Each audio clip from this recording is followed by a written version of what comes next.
So in this video, I'm going to define what a type 1 binary non-acid ionic compound is. Then I'm going to work a problem going from name to formula. So a type 1 binary non-acid ionic compound consists of a cation plus an anion. However, that cation has a fixed charge metal, and that fixed charge metal can come from column 1, column 2, or what I call the six-pack. And the cation, or the fixed charge metal, is combined with an anion that is going to come from a single non-metal.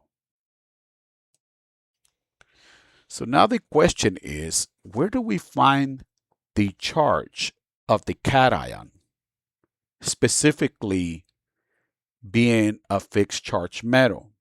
And where do we find the charge of the anion, specifically being the single non-metal? And the answer to that question is by looking at the column or group within the periodic table. It will allow you to find the charge of that element. Everything that it's color in green represents our cations for a fixed charge metal. Column 1 has a +1 charge. Column 2 has a +2 charge.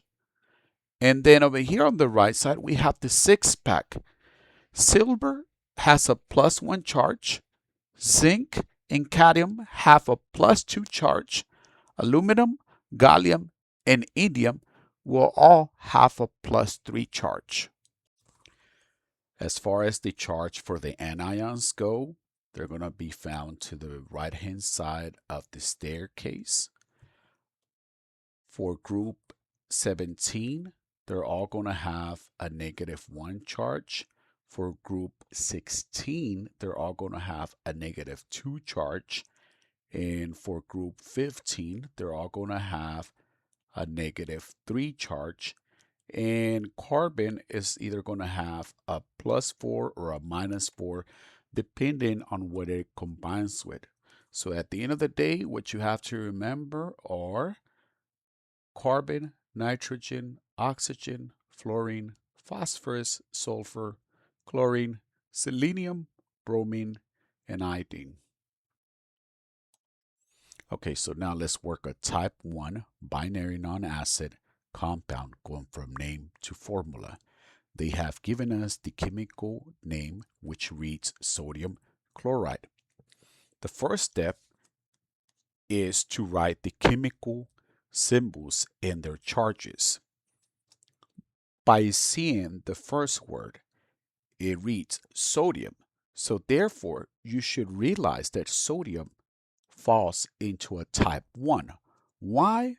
Because we said that everything that is within the green area is considered a type 1 and it has a fixed charge. So therefore, I'm going to write Na1+. Now, chloride is our anion. And remember, a few seconds ago, we said chloride is in group 17 and it has a -1 charge. Now, the second step reads, if both charges have the same number, write the elements together to make the formula. So notice that it said if they have the same number. They're not concerned about the charges. So we are just going to write NaCl, and that is going to be our chemical formula. Okay, so now we have the chemical name lithium nitride.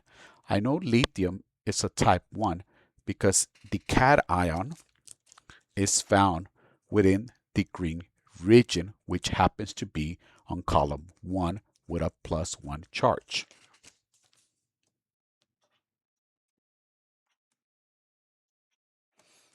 Nitride derives from nitrogen, And I know that one has a -3 charge.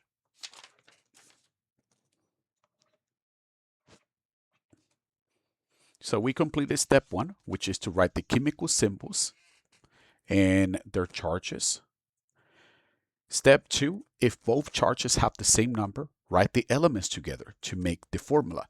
So they have different numbers. I'm not worried about the charges. I'm worried about the numbers. So therefore, I'm going to continue and I'm going to move on to step number 3. Step number 3 reads, if the charge numbers are different, create a T-chart. So that's what I'm going to do here. So create a T-chart, then cross multiply by transferring only the numbers. So what that means is that I'm going to bring this 3 over here. And I'm going to bring this one over here. And it says, make sure the total charge of the compound balances to 0. So I'm going to say 1 times -3 gives me -3. 3 times 1 gives me 3. So that makes sense. I have completed that last statement. Make sure the total charge of the compound balances to 0. Now, step 4.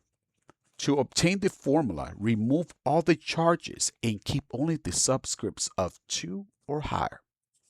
So I'm going to write Li and then 3 and then N. And that is going to be my chemical formula for this example. Okay, so now we're looking at the chemical name silver bromide. I know this compound is a type 1. Why? Because the cation happens to fall within the green region, which is over here in the 6-pack, right there. And it has a +1 charge. So I'm going to write it here. And now bromide is within the halogens family. So it's a -1.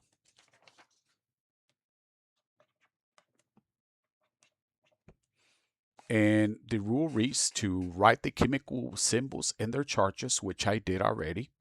And if both charges have the same number, write the elements together to make the formula. So same number. Like I said, I'm not worried about the charges. So therefore, I'm just going to combine them and it's going to give me my chemical formula. Okay, so now we have the compound barium oxide. And I know this compound is a type 1. Why? Because barium falls under column 2. Barium is right there, and it has a +2 charge.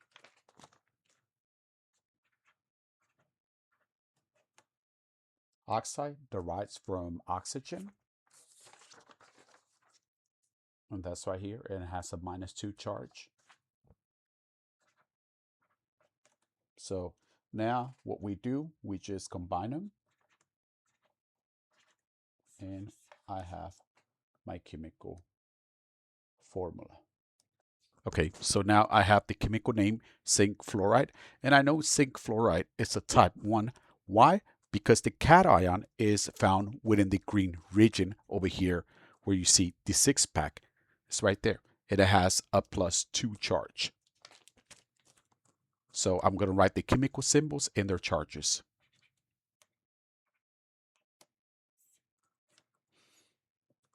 And then we have fluoride.